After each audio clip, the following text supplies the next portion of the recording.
Baik Pak, kita lanjutkan obrolan kita yang sudah sempat terputus tadi. Jadi ini sebelum Bapak menjadi seorang penyuluh pertanian saat ini di Desa Batuah, apa yang membuat Bapak tertarik untuk menjadi seorang penyuluh pertanian? Ya, mungkin kebetulan juga Mbak ya, dari kecil suka sama tanaman. Begitu? Iya, saya kelas 4 SD sudah bisa produksi sayur-sayuran. Waktu saya di Balikpapan. Ya, dilanjutkan lagi waktu saya SMP juga senang nanam-nanam. Dan pendidikan akhirnya saya pilih memang yang jurusan pertanian. Pertanian seperti itu. Nah, dari kecil itu mungkin sudah diajarkan dengan orang tua kah atau bagaimana Pak? Dari lingkungan. Dari lingkungan. Iya, karena bapak saya pegawai negeri, tapi saya tinggal di asrama. Dan sekitar asrama itu ada petani-petani sayuran. Ya, jadi ikut lihat. Ya, orang tua juga sambil di luar jam kerja nanam-nanam juga. Begitu. Jadi belajar dari situ Pak ya. Iya. Mulai muncul ketertarikan sehingga dikembangkan sampai saat ini menjadi seorang penyuluh pertanian di Desa Batuah ini. Yang bagus ya kalau diawali dari senang dulu. Betul. Saya setuju. Merasuk gitu. Iya, betul banget. Ada rohnya. Oke Pak, ini jadi kan kalau misalkan di Desa Batuah ini Bapak tuh dikenal sebagai penyuluh pertanian yang fokus nih mengembangkan pertumbuhan buah lay. Kenapa Pak memilih untuk mengembangkan buah lay daripada buah yang lainnya? Ya, tadi sudah saya sebutkan di sini pah lay itu banyak ragamnya. Ya, dari yang buah yang ukurannya kecil hanya 4 on sampai ada yang lebih 3 kilo. Dari rasanya, warnanya yang beragam, ya kan. Cuma diawali kemarin kita melalui survei konsumen itu suka lay yang seperti apa. Begitu. Nah, kemudian kita memilih beberapa kandidat pohon induk waktu itu yang memenuhi selera konsumen. Bahkan kita kategorikan waktu itu ke orang luar apa sih yang dia suka. Nah, waktu itu orang lokal mewakili lay kutai seleranya. Orang-orang luar, orang-orang luar ini maksudnya dari luar negeri atau luar daerah? Ya, orang-orang sini? Asia lah ya. Orang Korea, orang Cina, orang Jepang kita tanya seleranya soal lain. Bahkan yang mereka tidak pernah nyoba kita coba suruh nyoba. Begitu. Kan? Apa nih testimoninya Pak? Ya, mereka umumnya memilih yang lay mahakam. Lay mahakam. Iya. Nah, dan terakhir setelah dikenal luas, orang-orang kita juga menyukai lay mahakam. Ya. Ternyata apa di awal itu kan lay mahakam itu belum dikasih perlakuan. Begitu. Rasanya tidak terlalu manis. Nah, setelah kita kasih perlakuan, selera kita itu manis. Nah, di awal lay mahakam itu belum dikasih perlakuan.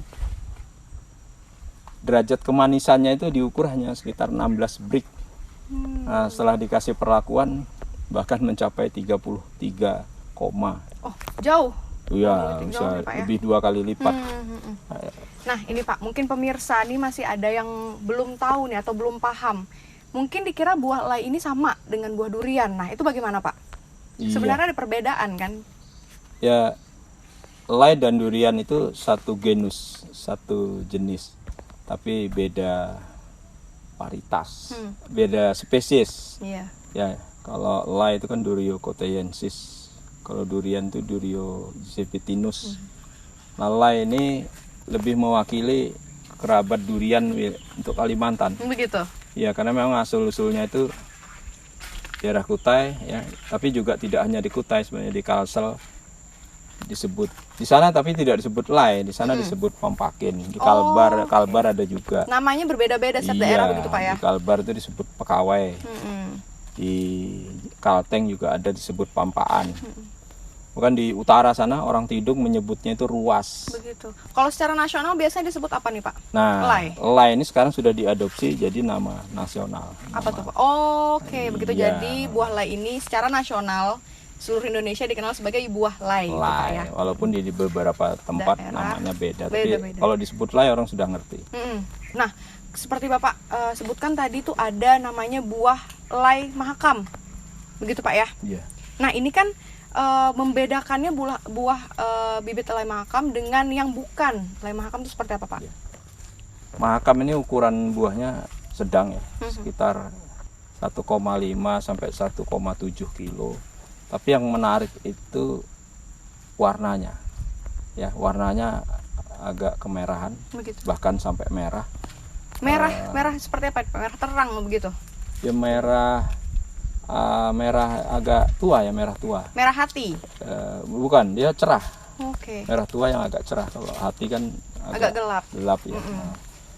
Kemudian dagingnya relatif tebal dan ciri khasnya itu aroma. Aromanya beda dengan lay-lay yang lain. Kalau lay yang lain itu cenderung aromanya sop sekali. Lay Mahakam ini ada sedikit aroma yang khas. Nah, itu jadi warna, ketebalan, aroma, rasa juga ya. Itu yang Iya, membedakan. yang membedakan. Dibanding lay-lay yang lain, dia spesial. Spesial. Ya. Nah, untuk bibit yang sudah Bapak tanam nih, bibit lay kan ada banyak nih. Banyak, Untuk ya. pertama kali Bapak menanam bibit itu di mana, Pak? Ya, ini lay Mahakam berasal dari tanaman masyarakat, asalnya berasal dari satu pohon induk, kita sebut PIT, pohon induk tunggal. Kemudian dari situ kita turunkan, ya.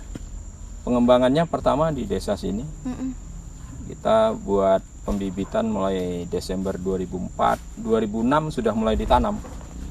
2006 sudah mulai ditanam, bahkan 2005 sudah ada tanaman rakyat yang kita lakukan upgrading dengan teknologi top walking. Nah, itu tanaman yang sudah tumbuh di kebun-kebun masyarakat, kita top walking, kita ganti varietasnya dengan lay Mahakam.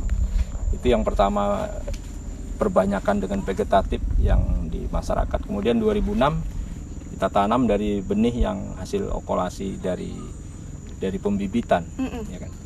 Nah, selanjutnya berkembang terus ini. Bahkan lay Mahakam itu sudah sampai ke Bovendigul Di mana itu, di Pak? Papua. Di Papua. Iya. Di bagian barat sudah sampai ke Dumai, ke Aceh. Ya. Pendistribusiannya seperti apa, Pak? Pendistribusiannya melalui perorangan ya, beli perorangan. Kalau yang Bovendigul itu pengadaan dari Dinas Pertanian di sana. Kemudian ya kita ikut pameran-pameran itu kan, benihnya juga dibeli dari berbagai pihak. Nah, di sini untuk wilayah Kaltim, Kaltara pengadaan dari pemerintah biasanya. Begitu. Nah, untuk sampai ke sana itu kabar beritanya dapat dari mana nih, Pak? Ya kita dibantu dinas ya. Begitu. Untuk pameran, untuk promosi. Ya media juga Begitu. turut membantu ya. Iya, menyebarluasan Menyebarluasan informasi itu ya. Bersyukur juga ya, media banyak meliput. Ya, kalau kita buka media pemberitaan yang lama-lama itu mulai 2006 tuh sudah mulai ada. Ya, jadi alhamdulillah ya, membantu sekali. Iya, baik Pak. Ini sebentar lagi akan ada yang akan lewat lagi. Jadi kita pending dulu pembicaraan kita. Jangan kemana-mana, tetap di Anak Negeri Kaltim untuk Indonesia.